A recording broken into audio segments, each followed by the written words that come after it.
(10h10). Muito obrigado pela audiência, pela companhia, pela participação, pelo carinho.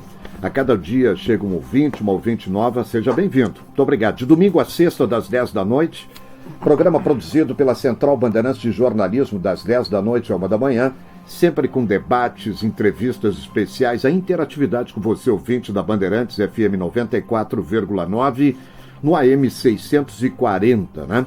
Pelo 93660949. Nossa pauta hoje, desta noite, é muito interessante. Tenho certeza que você que está aí do outro lado do rádio, né, vai ficar atento, porque nós vamos falar a nossa pauta principal. Claro que vamos falar sobre outras questões, enfim, que estão acontecendo no dia a dia, mas a nossa pauta principal é Previdência Social. E eu estou recebendo 4 especialistas dessa área, os advogados aqui nos estúdios da Bandeirantes nesta noite. Dr. Fernando Rubim, advogado e professor da academia. Alexandre Triquez, advogado e professor, presidente da Comissão de Previdência da Ordem dos Advogados do Brasil no Rio Grande do Sul. Anderson de Tomás e Ribeiro, advogado e professor.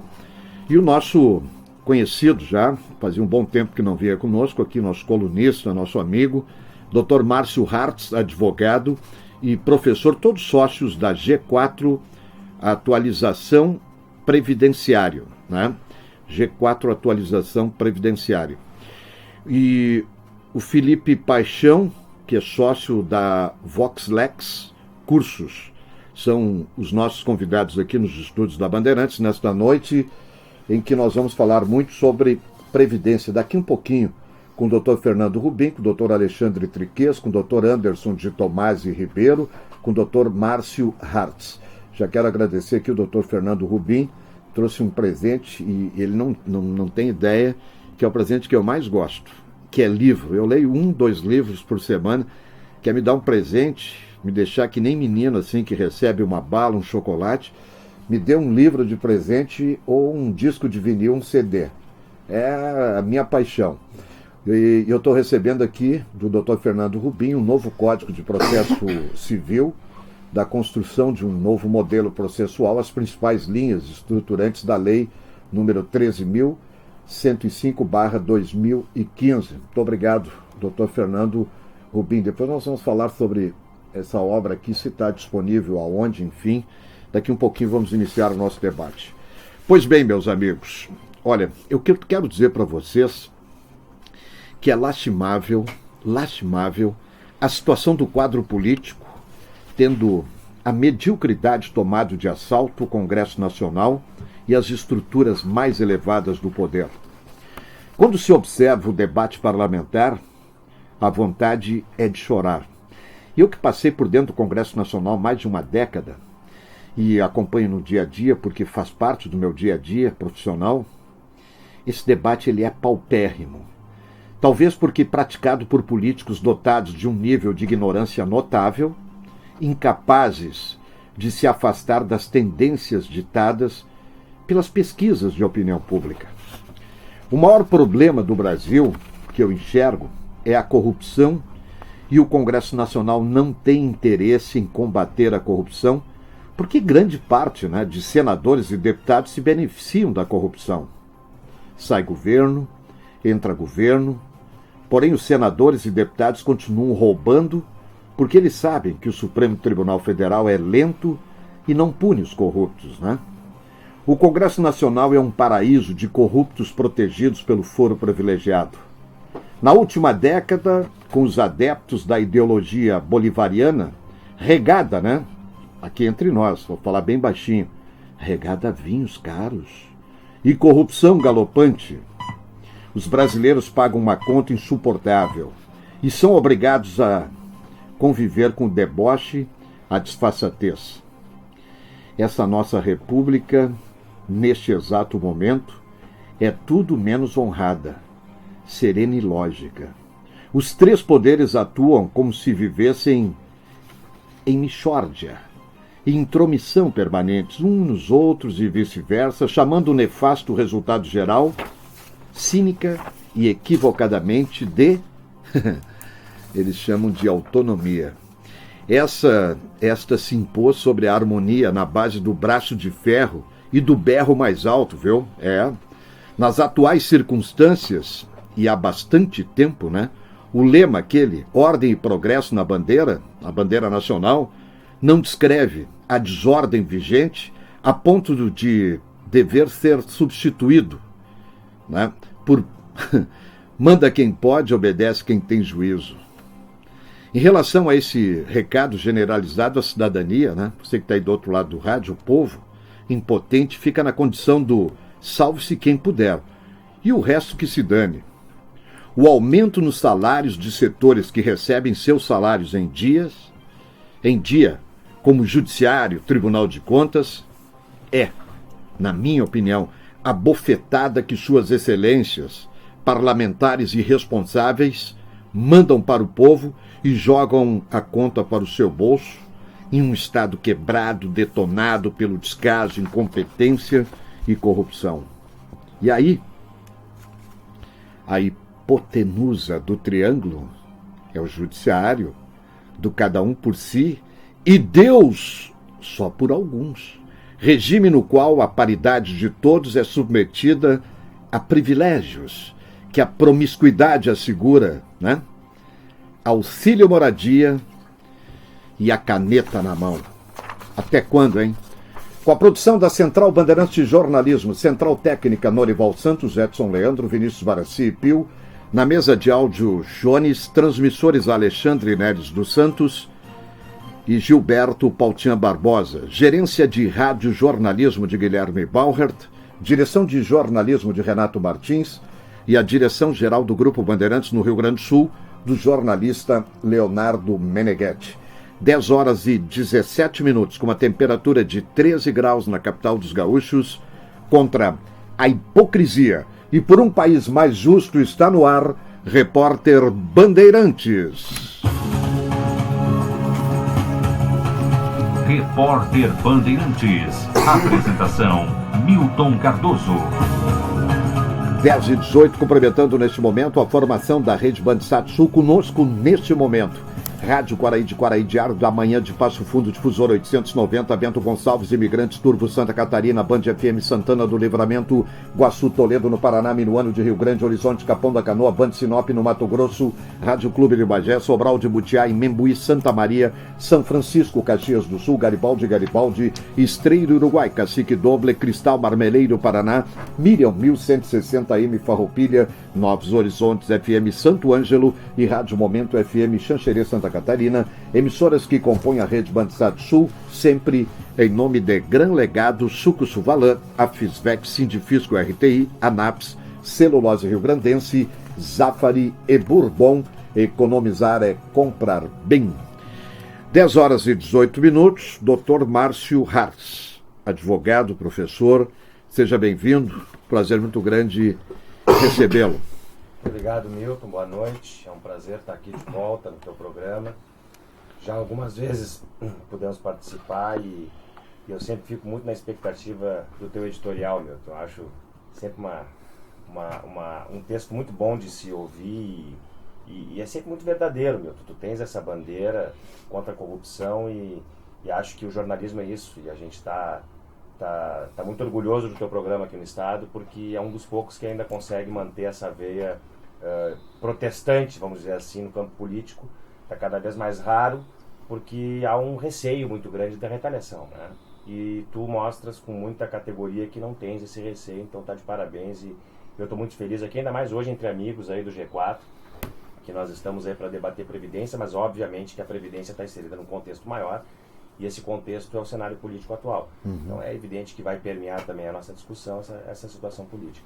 Muito obrigado pelas palavras, pela generosidade, mas eu quero dizer ao senhor e aos nossos ouvintes que isso é resultado da linha editorial da Bandeirantes, né? Da liberdade que a gente tem com responsabilidade.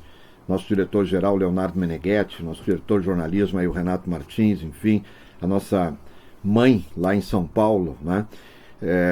e o Diego Casagrande, o André Machado, o Osíris Marins, o Juliano Tonial, o Sérgio Stock, Lúcia Matos, enfim, todos os nossos colegas aqui. A gente tem uma liberdade no jornalismo com responsabilidade, na busca da verdade, da imparcialidade, com a mente aberta. Essa é a linha de 82 anos da Bandeirantes. Obrigado pelas palavras, Dr. Márcio Hartz. Dr. Alexandre Triquez, seja bem-vindo. Prazer muito grande recebê-lo. Uma boa noite. Boa noite, Milton. É um prazer muito grande estar no programa. Cumprimento todos os ouvintes também. E estamos muito contentes, né, na linha do que o Dr. Márcio Hartz acabou de referir, de estarmos sendo acolhidos para tratar a respeito da questão previdenciária, né? Esse está sendo um ano atípico em todos os sentidos e com certeza o debate sobre a questão previdenciária tem sido um dos principais debates que tem sido travados no momento no país e demonstra a tua sensibilidade em trazer esse tema, né? E ter trazido o ministro do Trabalho semana passada para cá também, certamente abordou o tema, porque as mudanças que estão para ocorrer na Previdência são muito fortes e vão atingir milhões de pessoas e a população precisa sim conhecer o que vai acontecer e precisa, acima de tudo, participar desse debate, né? Então, nada melhor do que o programa de rádio para que isso aconteça. Tá certo. Uma prestação de serviço e não vai ficar só nesses programas. Vamos fazer, porque num programa só não vai dar para a gente abordar todos os temas aí. Vamos aqui nos organizando aí de acordo com a agenda dos senhores para que nós possamos realizar outros programas. Isso é uma prestação de serviço que é uma característica, né, da Rede Bandeirantes. Dr. Alexandre Triquez, né? Dr. Anderson de Tomás e Ribeiro, advogado, professor. Seja bem-vindo. Prazer muito grande recebê-lo também. Prazer é todo Temos meu. Uma grande audiência lá na sua terra, Caxias do Sul, toda a região. Né? É verdade, ao menos hoje à noite eu estava saindo de Caxias, a mãe me ligou, né? Eu vim de lá direto, né? Disse assim, filho, esse aplicativo aí, eu disse, não mãe, tu baixa na internet aí, tu consegue escutar, né? Então tá, e aí tá ela lá na Mas casa da minha avó. A nossa FM 94,9, né? Não, e a 94,9 e a M640 também entra bem, mano. E daí ela reuniu a família lá, então tá o tio. Como é que é o nome da sua mãe? A dona Raquel. Dona Raquel, um beijo no seu coração aí, um abraço fraterno. Ah, agora virou fã já. Milton, com as palavras do Márcio, né? E aí tu, no início do teu editorial, é tipo aquele editorial sangue nos olhos, né? Isso aí. É aquele editorial pro cara começar o debate já querendo falar e vamos falar sobre o INSS, porque a gente comenta em sala de aula, né, que infelizmente as pessoas em determinado momento da vida vão viver da aposentadoria. Né? A realidade do país não permite com que as pessoas tenham uma poupança, que tenham imóveis para viver dos aluguéis, ou tenham seus negócios que aos 70, 80 anos de idade os filhos vão tocar e ainda eles vão sobreviver com a renda oriunda dos filhos. Isso não acontece. As pessoas vão trabalhar a vida inteira e vão ganhar aqueles 1.450, que é mais ou menos, tem sido essa a média das aposentadorias no país, e vão ter que sobreviver disso. E agora vem o governo e tira direitos, tira direitos, tira direitos. O que será da Previdência Social, né? O que esperar da Previdência Social? Vamos aprofundar isso aí. Doutor Fernando Rubim, advogado, professor, muito obrigado pela obra e pelo livro. Seja bem-vindo também. Um prazer muito grande recebê-lo. Muito obrigado, Milton. Boa noite a todos os ouvintes que nos acompanham, que eu sei que é uma audiência enorme nesse horário. E queria já fazer uma confissão de início que eu sou um assíduo ouvinte do programa. Nas minhas voltas aí de Uniriter, de Canoas, sempre venho acompanhando o programa. E mesmo cansado com o dia inteiro de trabalho entre a advocacia e a docência, a gente nota realmente que o programa ele tem uma preocupação social muito forte e traz temas que muito poucas pessoas no jornalismo acabam trazendo e expondo, né?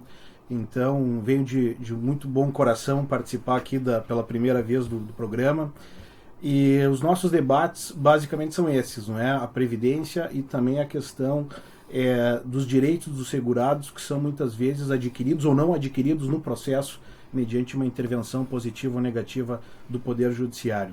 Então temos muitas coisas aí para debater.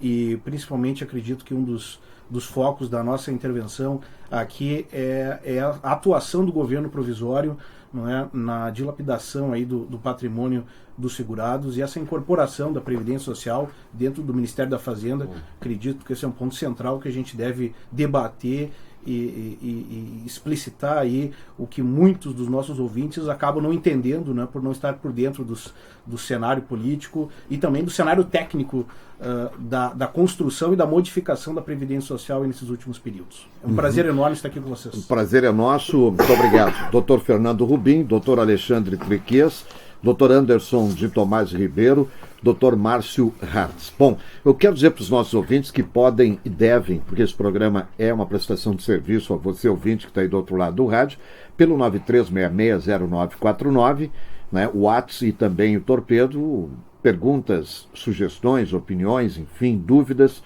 participe, é uma grande oportunidade. Obviamente, ali na frente nós vamos voltar a tratar desse assunto, né, se possível mais rápido, né, dentro da agenda dos nossos convidados, porque é um assunto agora do momento, né? Eu estou enxergando o governo Temer, né, de uma maneira assim, com o pé atrás. É um governo interino que está cedendo tudo. E aumenta o Bolsa Família, e aumento salarial, e distribui dinheiro para cá, para lá, enfim. Eu quero ver se definitivamente for, né, selado o afastamento definitivo, digamos assim, da presidente Dilma, como é que esse governo vai tocar o país para frente. Porque ele está numa fase agora de não desagradar ninguém, né? Tanto é que ele tem um líder de governo que é um sujeito que está sendo, inclusive, lá como réu no Supremo Tribunal Federal por crime, né? São 3, 4... É um negócio... Bom, eu tenho me preocupado muito aqui, vou dizer para os senhores, para a gente abrir aqui a nossa pauta, com homens e mulheres que construíram essa nação, né, e que projetaram.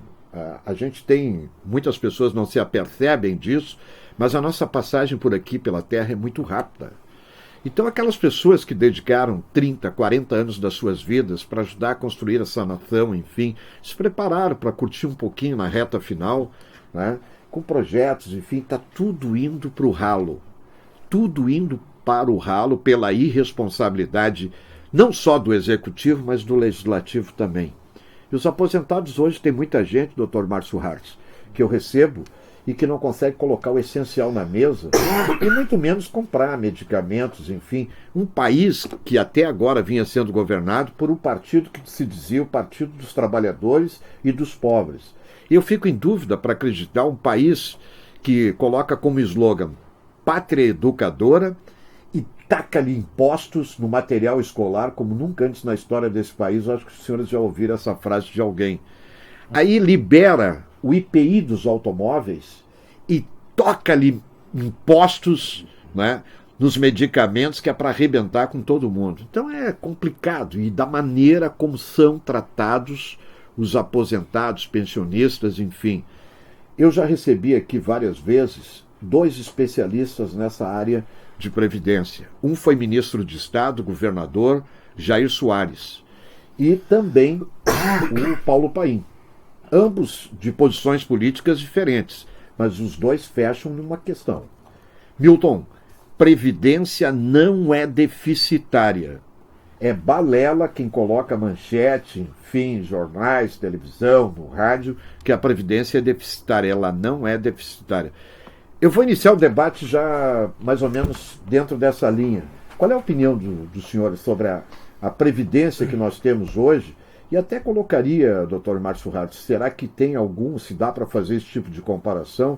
Se eu estiver falando alguma bobagem, por favor, me corrija, porque eu não sou especialista nessa matéria, obviamente sou curioso, leio muito, enfim. Mas qual seria o país, assim, ou países de referência em termos de previdência para nós? Um país que tem 205 milhões de brasileiros como o Brasil, o nosso país, né? Bom, Milton, a primeira questão que tu referiste, de um país em que pessoas trabalham por 30, 40 anos construindo ou reconstruindo, muitas vezes, a nação, e na hora que podem usufruir um pouco do tempo que podem ter com a família, enfim, para curtir um pouco, né, a retirada, não tem como curtir a retirada, né, porque o dinheiro é muito pequeno. Realmente não é algo que se possa ter como possível para manter um padrão mínimo, né, de vida, embora a gente saiba também que os regimes públicos de previdência não foram feitos, na verdade, para manutenção de padrão de vida, né? Mas no Brasil, como a média da população ganha menos do que o teto previdenciário, estimar-se-ia com isso que se manteria um padrão de vida. Porque se o padrão é sempre inferior ao teto, a aposentadoria deve corresponder a esse padrão.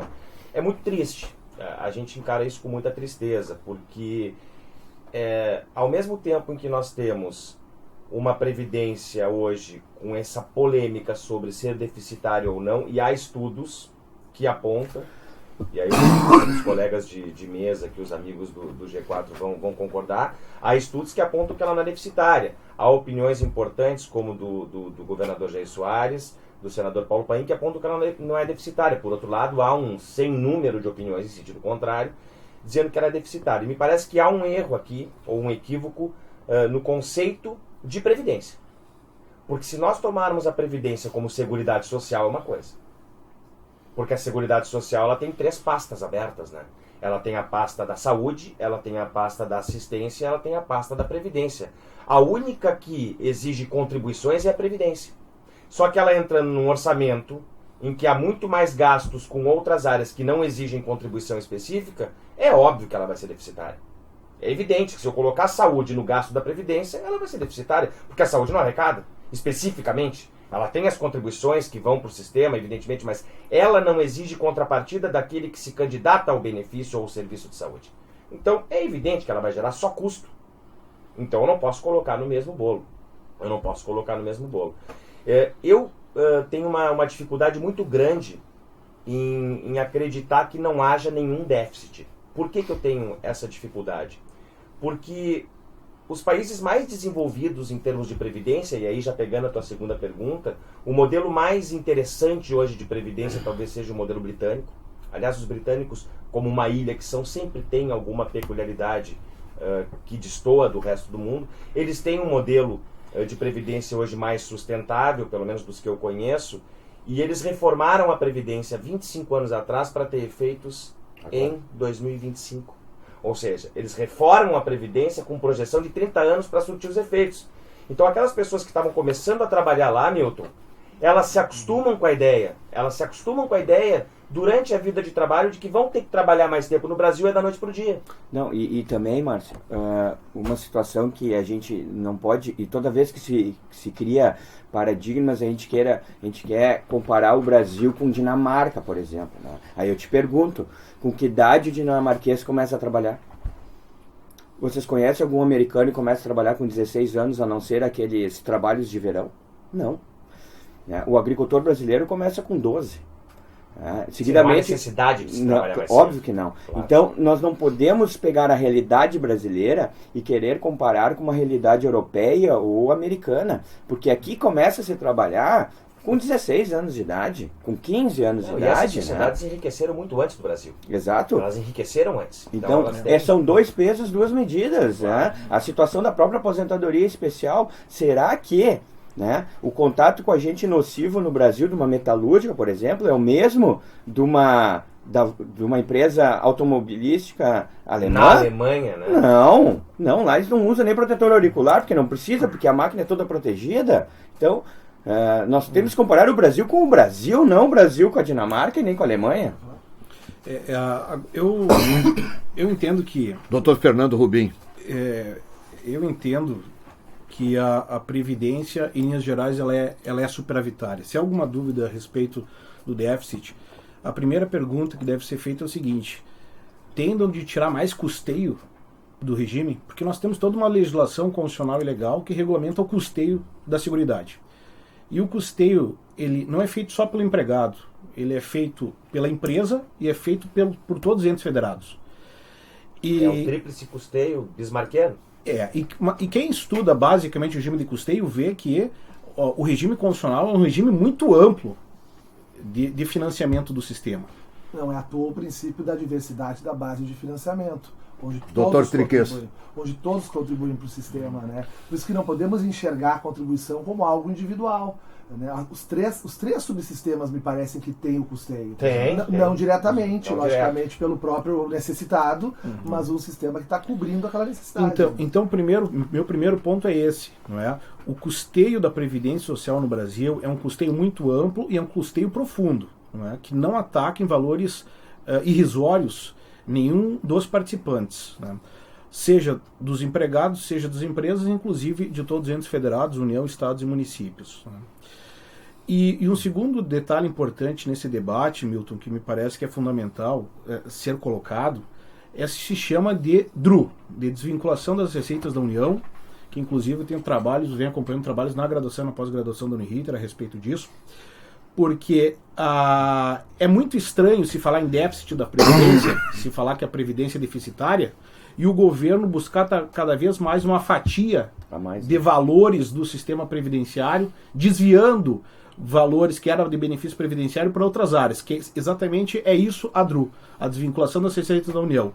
Pegar valores que são da Seguridade Social para desvincular do encaminhamento de Seguridade e encaminhar para outros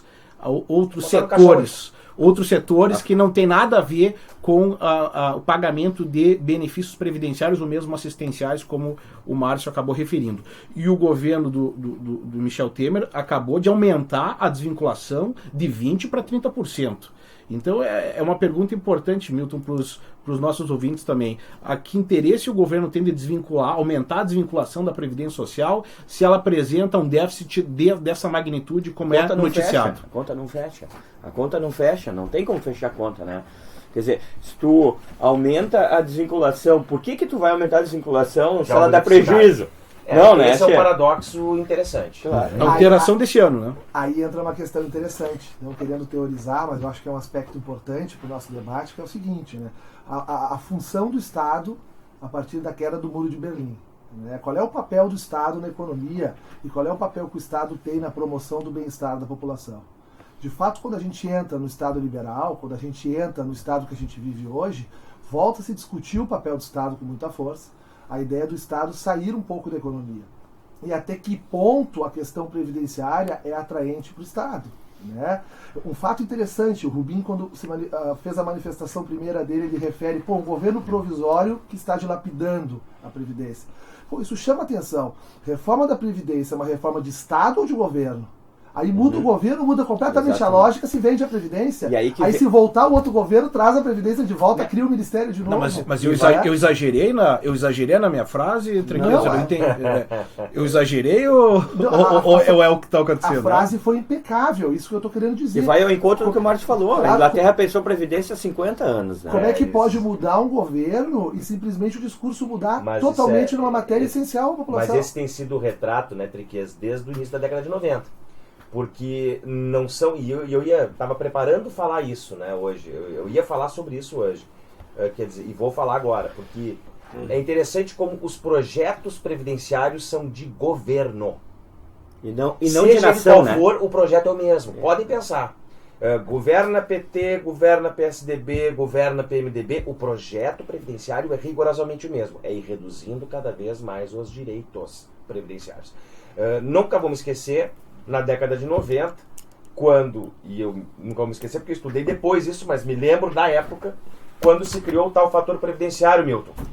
Se criou o fator previdenciário, governo do PSDB, Fernando Henrique Cardoso, um governo liberal, um governo neoliberal, um governo reacionário, como é que pode reduzir direito dos trabalhadores? Pois bem, quem era contra o fator previdenciário em 2010 ou 2011 tomou um golpe do Congresso, que quis acabar com o fator previdenciário, e aí já era o PT. E quem quis acabar com o fator previdenciário foi o PSDB. Foi quem criou. Numa manobra política, daquele jogo político entre legislativo e a CPMF foi assim também. Lembra? Sim. E o presidente Lula fez um esforço e pagou um preço político enorme. Né? Ele teve que vetar aquele projeto que acabava com o fator previdenciário, mas concedeu um aumento a mais para os aposentados, para compensar o preço político. Querendo ou não, nós temos que admitir que o ex-presidente Lula tinha uma habilidade política muito grande de negociação. Né? Então ele conseguiu fazer isso. Mas aquele governo que era aquela oposição que era absolutamente contrária à reforma do fator previdenciário, agora se posicionou como assim, não pode acabar o fator previdenciário de jeito nenhum. E aquele governo que não queria reforma, agora quer reforma. Por quê? Porque a reforma é de governo. E aquela votação foi o resultado do mensalão. Sim. Foi um dos motivos do mensalão que ali vários parlamentares negociaram. Sim. Não, e a linha de raciocínio do Alexandre é muito interessante, no sentido de que a previdência é de governo e não... Dr. Anderson Ribeiro. E não pensamento de nação, né, tia? Não. Quer dizer, vamos pensar o país nos próximos 40, 50 anos, o que nós vamos fazer? Quer dizer, troca o governo, aí troca toda a política de previdência. Me parece que não é feito um estudo que se leve alguns fundamentos básicos, né? Mas e aí só caça direitos, caça. Qual é a segurança jurídica que uma pessoa tem? Onde está a nação quando a reforma previdenciária se dá por uma medida provisória absolutamente unilateral? Não, e inconstitucional, porque nós vamos ver, né? Sem debate político, como é que tu faz uma reforma previdenciária que impacta a vida de milhões de pessoas por uma medida provisória? Se nós vamos analisar então, a constitucionalidade ou não, tanto dessa medida provisória 739 e como a 664 e 665 ano passado, sempre. As três são inconstitucionais, né? Se tu pensares no mérito delas, elas acabam chegando numa inconstitucionalidade, mas ninguém declara isso. É incrível que o Milton refere. Doutor Triques. Se nós trouxermos no debate o vetor da corrupção, então na aprovação, ainda por cima, tem corrupção. Então aí a coisa vira realmente exatamente o que foi descrito no editorial de abertura do programa, né?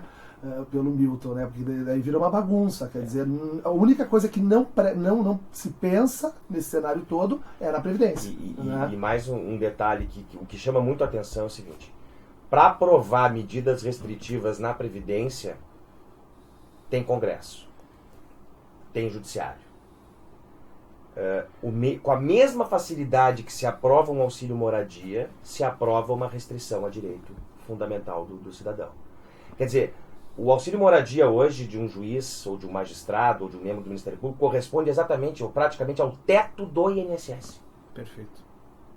O teto do INSS, o máximo que alguém que contribuiu por 40 anos... Só que tem o seguinte, né? Esse auxílio moradia, ele não tem imposto de renda. Não, ele é limpo. Ele é limpo, ele é mais do que o teto. Só para esclarecer, o teto é 589 quebradinho. Vamos arredondar para 5 mil para facilitar. Mas com imposto de renda, com imposto de renda... Com imposto de renda ele fica menor. Então, quer dizer, uma pessoa que trabalha 35 anos, se pegar o teto, porque tem fator previdenciário que vai comer esse valor, mas vamos supor que pegue numa aposentadoria especial, contribuiu durante 25, 30, 35 anos, vai receber a mesma coisa que alguém por uma caneta vai receber a mais para morar, sendo que já mora, já tem casa e não ganha mal, né? Faz por merecer, ok? Não entra no mérito, né? Eu não questiono o subsídio.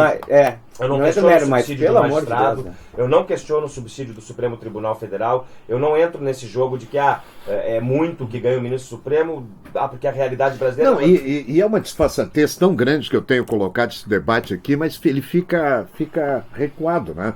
Porque como é que pode, né, um conselheiro do Tribunal de Contas receber auxílio moradia?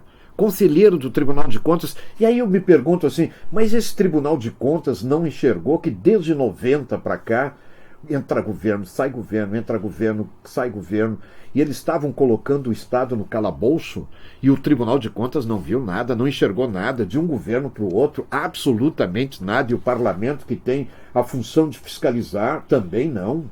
Deixar o Estado chegar nesse ponto que não consegue pagar o salário dos servidores em dia. Quer dizer... E a concessão de aumento ontem, né? E aí se você for ver assim, bom, quem é que tem auxílio moradia? Tribunal de Contas, Ministério Público, Poder Judiciário, pô, tá bem, tá. E aí, cara pálido, eu sou deputado, moro em Caxias do Sul e venho para Porto Alegre. Mas eu não tenho direito ao auxílio moradia. Não tenho, deputado estadual aqui não tem direito ao auxílio moradia. Mas então tem que ter, libera para todo mundo então.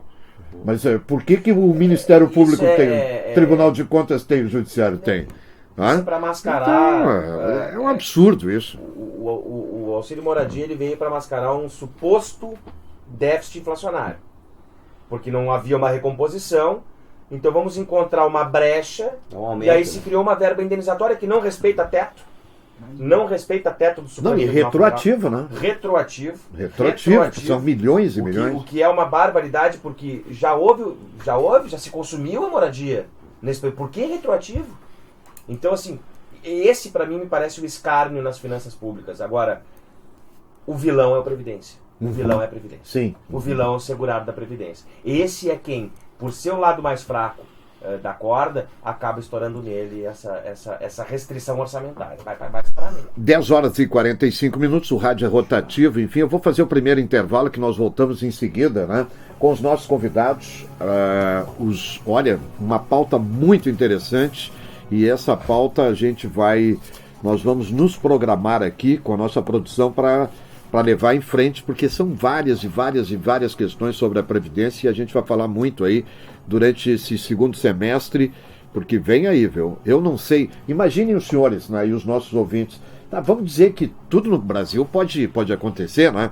Faltam 6 votos para, de repente, a dona Dilma voltar para a presidência da República. Imagina que, bom, vamos fazer um exercício aqui, que a dona Dilma consiga os 6 votos e retorna à presidência da República. Aí troca ministro da Fazenda, troca tudo, gente. Troca Banco Central, troca tudo. Aí vira realmente o sanatório geral. E volta o Ministério da Previdência, volta o Ministério da Fazenda, volta para o Ministério do Trabalho, da Previdência. Quer dizer, e o povo brasileiro parece que está anestesiado, né?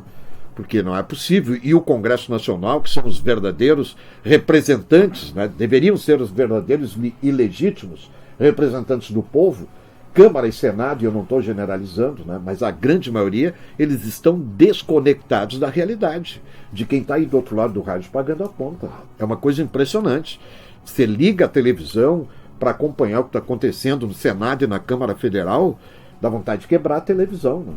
Dá vontade de quebrar a televisão ou tomar um tarja preta e dormir. Tomar uma tarja preta aqui, vou pro berço, né? Porque não é possível. É o sanatório geral, né, que está acontecendo. Com o doutor Fernando Rubim, advogado, professor, doutor Alexandre Triquez, advogado e professor, presidente da Comissão de Previdência da OAB no Rio Grande do Sul, doutor Anderson de Tomás Ribeiro, advogado e professor, doutor Márcio Hartz, advogado e professor, todos sócios do G4 Atualização Previdenciária. Nós voltamos em seguida com os nossos convidados da Valendo a Companhia.